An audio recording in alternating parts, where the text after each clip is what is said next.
uZulu uthi into yokulwa urhwaphilizo ixhomekeke kuwo wonke umuntu. Uqhuba uthi urhulumente wenza konke okusemandleni kulwa lo mkhuba. Ukutsho oku ngethuba kutyatyekwa abantu abasondelele kumbutho olawulayo kwizenzo zorhwaphilizo.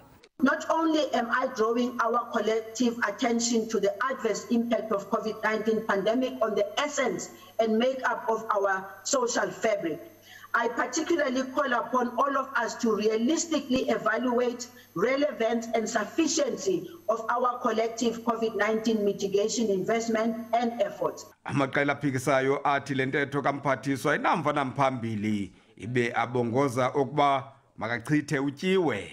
Honourable Chairperson, in the absence of a clear plan of action, and given the Minister and her department's recent abysmal track record, the Honourable Minister must do the honourable thing and vacate her position as the Minister of Social Development. The EFF argued that the unemployment grant, as well as the increases in social grants introduced during the lockdown, must remain in place permanently.